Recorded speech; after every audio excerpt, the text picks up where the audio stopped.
Good evening दोस्तों, मैं हूं दिनेश के वोरा। बहुत बहुत स्वागत है आपका वर्ल्ड न्यूज़ के इस प्रोग्राम के अंदर। Pakistan international airlines is on sale. जी हां, अब उसको ऑक्शन किया जा रहा है या सेल किया जा रहा है, क्योंकि पाकिस्तान सरकार ने हाथ खड़े कर दिए कि हम इस एयरलाइंस को नहीं चला सकते और ये ऑलमोस्ट समझो एक दिवालिया होने वाली हालत है। तो कोई प्राइवेट कंपनियां होंगी जो उसको खरीदने में इंटरेस्ट लेंगी। इसके अलावा चाइना के जो न्यूक्लियर वेपन्स हैं उसमें बड़ी संख्या में जो एटम बम्स हैं उसको मंगोलिया की सीमा के पास एक बेस में रखा गया है, डोंगफेंग मिसाइल्स का जो सेटअप है उसके साथ अटैच करके। ये खबर निकल कर आई है, एक खुफिया खबर है। दूसरा है कि रशिया स्टारलिंक के प्लेन्स को, सैटेलाइट्स को गिरा सकता है। उनकी कुछ नए जो मिसाइल सिस्टम्स हैं या एयर डिफेंस सिस्टम्स हैं वो कुछ इस किस्म के हैं कि जो धरती से 300, 400, 500, 600 किलोमीटर की ऊंचाई पर जो लोअर ऑर्बिट के सेटअप्स हैं जिसमें स्टारलिंक को खतरा हो सकता है, जिसके 7,000 सैटेलाइट सिस्टम घूम रहे हैं, ये उनको हिट कर सकता है। ये अपने आप में जो चेतावनी निकल के आई है, ये पहली बार निकली है और खतरनाक भी है ये। इसके अलावा वीडियो गेम इंडस्ट्री में billions and billions of dollar का दाव सऊदी के क्राउन प्रिंस लगा रहे हैं। इसके ऊपर मैं लगातार बात कर रहा हूं। प्रिंस एमबीएस जो कि मोहम्मद बिन सलमान हैं, ये बहुत बड़ा इन्वेस्टमेंट कर रहे हैं। तो स्वागत है आप सबका। नमस्कार, गुड इवनिंग, आदाब और सत श्री अकाल। और कल हम अपना शो समय से नहीं दे पाए, उसके लिए मैं माफ़ी चाहूँगा। कुछ बहुत बड़ी टेक्निकल प्रॉब्लम्स हमारी आ गई थी। हमारे पास एपिसोड रेडी था जिसको फिर आज सुबह हमको अपलोड करना पड़ा, और ये कई प्रॉब्लम ऐसी आई हैं जो हमारे हाथ में नहीं थी, तो हमारे कंट्रोल में नहीं थी। तो बहुत रेयरेस्ट ऑफ रेयर है कि हमारा एपिसोड आपके सामने नहीं आ पाया। कई लोगों ने मैसेज भेजे मुझे कि एपिसोड क्यों नहीं आया। Episode was recorded actually, just 20-30 minute पहले रिकॉर्ड हो चुका था, वक्त से पहले, लेकिन अपलोड ही नहीं हो पा रहा था और हमने बहुत कोशिशें की, तो उसके लिए माफ़ी चाहते हैं। हालांकि चीज़ें हमारे कंट्रोल से बाहर थी। तो चलिए आज पहली खबर पे आते हैं। सबसे पहले सऊदी की बात कर लेते हैं। क्राउन प्रिंस एमबीएस की सोच क्या क्या रही है, वो क्या करना चाहते हैं। शायद उन्हें इस बात का एहसास हो गया है कि सिर्फ तेल के सहारे अब खेल को आगे नहीं बढ़ाया जा सकता। अब तेल के सहारे सऊदी कब तक अपनी इकोनॉमी को जिंदा रखेगा। एक वक्त आएगा जब उसको अलग अलग एरियाज के अंदर इन्वेस्ट करके उन एरियाज को डेवलप करना पड़ेगा। एक तो तेल का खेल तो हो गया, दूसरा वो एक बहुत बड़े लेवल पे सऊदी को इंटरनेशनल क्लास ऑफ कंट्री के रूप में प्रेजेंट करना चाहते हैं, जो मॉडर्न आउटलुक के साथ में है। शायद एक दूसरा दुबई बनाना चाहते हैं या अबू धाबी बनाना चाहते हैं।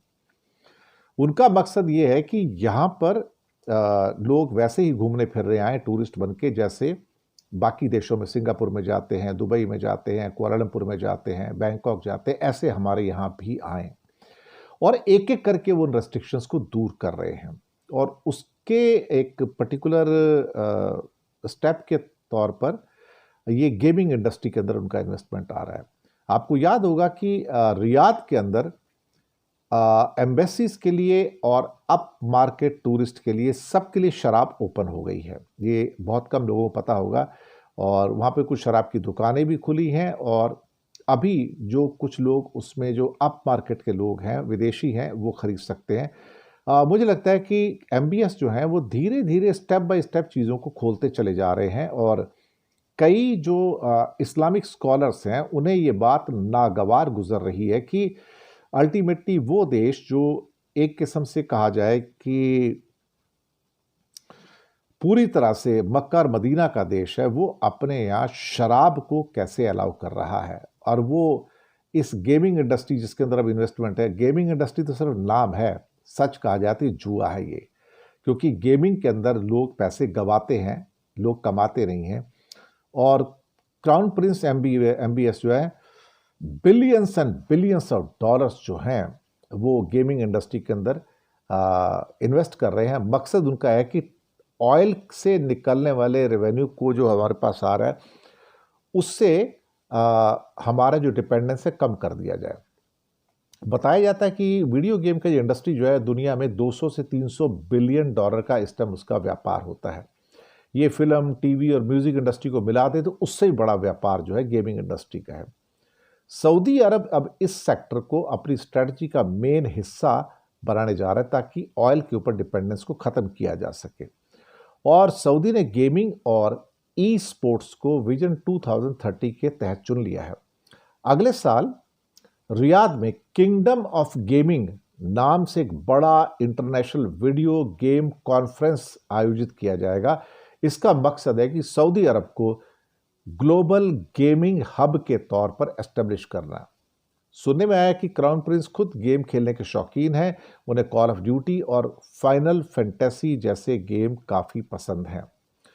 इस बीच सऊदी ने पहले एक कंपनी भी खरीदी थी ईए को, जो कि 55 बिलियन डॉलर का एक्विजिशन है। दुनिया का सबसे बड़ा गेमिंग इंडस्ट्री का एक्विजिशन इसको कहा जा सकता है। मुझे लगता है कि ये अपने आप में बड़ा महत्वपूर्ण है कि एक के बाद एक कंपनियां जो हैं सऊदी अरेबिया खरीदता चला जा रहा है। कुछ एक्सपर्ट्स का मानना है कि इंडस्ट्री जो है, ये गेमिंग इंडस्ट्री जो है, ये बड़ी जोखिम वाली इंडस्ट्री है। यहाँ पर जो हिट गेम्स होते हैं वही चलते हैं, जो फ्लॉप होते हैं वो नहीं चलती हैं। और पहले कई ऐसी कंपनियां मार्केट से लॉसेस खा के बाहर हो चुकी हैं। लेकिन एक्सपर्ट्स का मानना है कि सऊदी अरब के युवाओं को ध्यान में रख के किया जा रहा है, यानी कि जुआरी बनाने की तैयारियां पूरी हैं। कहा जा रहा है कि उनकी 71% पॉपुलेशन जो है 35 ईयर से कम उम्र की है और 67% सऊदी अरेबिया के लोग गेमिंग से जुड़े हैं, यानी कि गेम खेल रहे हैं। और उनके जो कई बड़े प्रोजेक्ट है, द लाइन, द किड, यहाँ पहले ही धीमी रफ्तार से आगे बढ़ रहे हैं। हालांकि ई स्पोर्ट्स और गेमिंग में मंदी भी आई है, लेकिन क्या एमबीएस बिलियंस ऑफ डॉलर लगा के सऊदी अरब को गेमिंग की सुपर पावर बनाएगा? ये क्वेश्चन तो अब सबके दिमाग में है कि भाई हो क्या रहा है, कि सऊदी अल्टीमेटली ये जुआरियों वाले अड्डे पे कैसे चला गया। चलते हैं अगले टॉपिक के ऊपर। पीआईए का ऑक्शन हो रहा है साहब। जी हाँ, पाकिस्तान इंटरनेशनल एयरलाइंस जो बिल्कुल इस समय बुरे दौर में है, कहा जाए तो बैंकरप्ट हो चुकी है, दिवालिया है। तो पाकिस्तान की सरकार ने हाथ खड़े कर दी कि हम तो इसको चला नहीं सकते, हमारे पास चलाने के लिए पैसे नहीं हैं और हम ऐसी लॉस खाती कंपनी को नहीं चला सकते। अब सुना है कि कंपनी बहुत ज़्यादा घाटे में है और 3 कंपनियां ऐसी हैं जिन्होंने इसके लिए बोली लगाई है। ये दूसरी बार ऐसा हो रहा है कि पीआईए को नीलाम करने का एक सेकंड मौका है ये। अब पिछले साल भी बेचने की कोशिश की थी, नाकाम रही, किसी ने इसको खरीदा नहीं और एक ही बोली आई थी जो सरकार की तय कीमत से बहुत कम थी। तो दरअसल पाकिस्तान सरकार पीआईए की 75% हिस्सेदारी बेचेगी, लेकिन अब सुनने में आया कि वो 100% यानी कि पूरा का पूरा बेचने को तैयार है और उनको 75% से अधिक की हिस्सेदारी के लिए 15% का प्रीमियम भी देना होगा, यानी कि शर्तें बहुत सारी हैं। 3 कंपनियां जिन्होंने इस पर अब बोली लगाई है, सुना है कि एक कोई लकी सीमेंट नाम की कंपनी है और एक कोई पावर होल्डिंग्स कोहेट सीमेंट कंपनी और निवेश फर्म है। ये लकी सीमेंट के अंडर में आती हैं। ये दूसरा एक आरिफ हबीब कॉरपोरेशन है, इस पे भी 3-4 कंपनियां हैं और तीसरा जो है एक कोई निजी एयरलाइंस है, एयर ब्लू प्राइवेट लिमिटेड, वो एक्वायर करना चाहेगा उसको।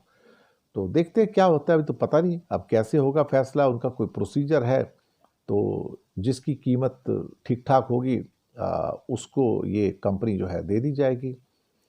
और अब हो सकता है कि 100% की 100% ही दे दी जाए, ये भी हो सकता है।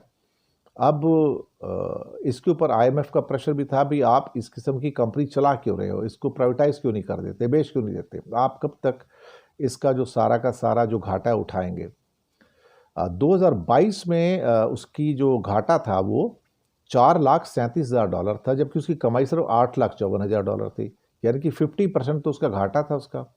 तो ये दिखाता है कि कंपनी जो है कितनी घाटे में चल रही है। अब सवाल ही पैदा होता है कि क्या इसे कोई खरीदेगा। ये मुझे लगता है कि अपने आप में बहुत बड़ी बात है। एक और खबर पे आते हैं यहाँ पर, जो कि डोंगफेंग मिसाइल्स के साथ एटम बम अटैच्ड।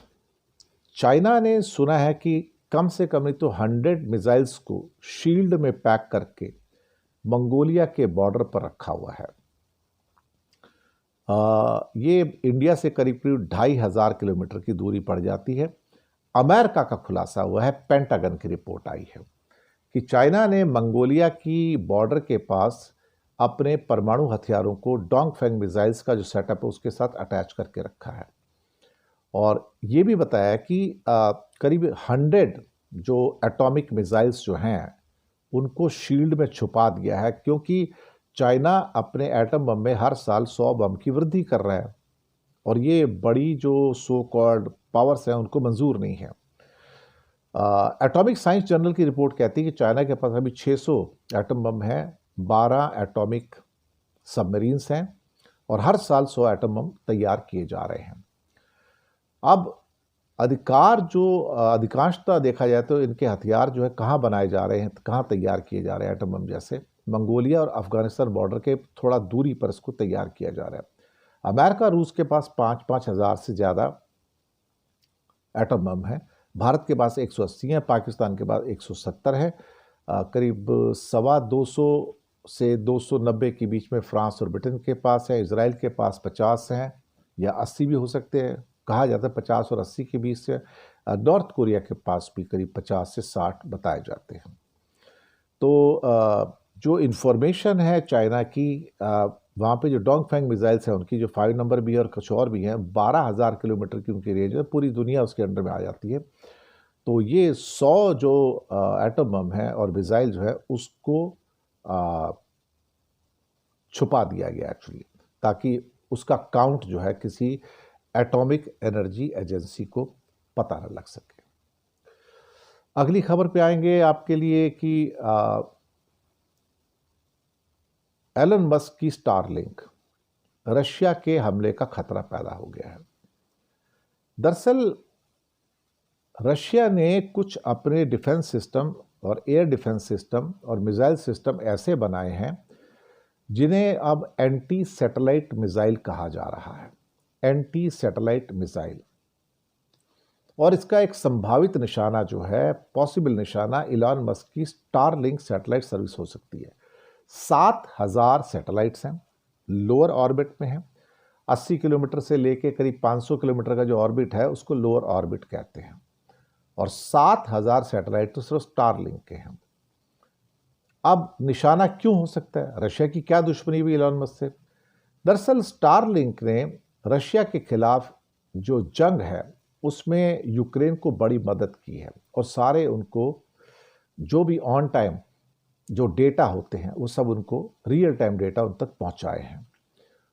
और रशिया एक्चुअली स्टारलिंक की इस चेन को वेस्टर्न कंट्री की जो उनकी स्पेस पावर है उसका अहम हिस्सा मानता है।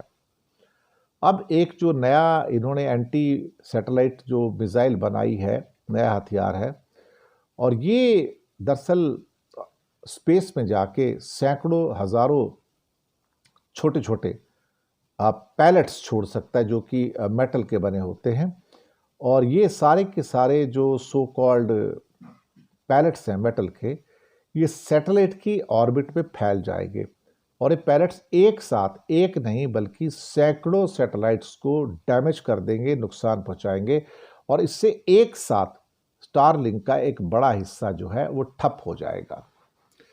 दुनिया विनाश के कगार पर इस सीमा तक जा सकती है, इस पर तो यकीन करना बड़ा मुश्किल है। अब रूस और चीन तो सहयोगी हैं और कम्युनिकेशन, डिफेंस और मॉनिटरिंग के लिए हजारों सैटेलाइट्स उनके भी हैं, ऐसी बात नहीं है। लेकिन अब एंटी सैटेलाइट वेपन्स का निर्माण करना और उसको परफेक्शन में लेके आना, ये मुझे लगता है कि काफ़ी बड़ी चीज़ है। और रूस ने एक्चुअली इन आरोपों पर कोई जवाब देने से इनकार कर दिया है। पुतिन ये कह चुके हैं कि फिलहाल हमारा सैटेलाइट वॉर का या स्पेस वॉर में जाने का कोई इरादा नहीं है, ना ही वहाँ पर हम किसी किस्म के कोई हथियार जो हैं उनको तैनात करना चाहते हैं, क्योंकि हम समझते हैं कि स्पेस एज के अंदर जाके ये जो वॉर है ये अगर ना हो तो ज़्यादा अच्छा है। तो ये थी आज की पेशकश दोस्तों, शुक्रिया आपका। आप आते हैं तो अच्छा लगता है। चैनल को सब्सक्राइब कीजिएगा अगर अभी तक आपने नहीं किया है, और साथ में छोटी-छोटी आर्थिक मदद कर सकते हैं। नीचे हमने आपके लिए यूपीआई नंबर और बैंक अकाउंट नंबर दोनों दिए हैं। किसी एक को चुनकर छोटी-सी मदद करेंगे तो अच्छी पत्रकारिता को बचाने में आप हमारे सहयोगी भी बनेंगे। आप इकॉनमी टुडे 1.0 को भी सब्सक्राइब कर रहे हैं, लेकिन बहुत सारे लोग अभी भी उसको सब्सक्राइब नहीं कर पा रहे, तो मेरी उनसे विनती है, कृपया करके उसको सब्सक्राइब ज़रूर कीजिएगा, क्योंकि ऐसा चैनल आपको भला और कहाँ मिलेगा। तो क्रिसमस आ गई है, आप सबको बहुत-बहुत क्रिसमस की शुभकामनाएँ और बधाई। हँसते रहिए, मुस्कुराते रहिए। Thank you very much and good night.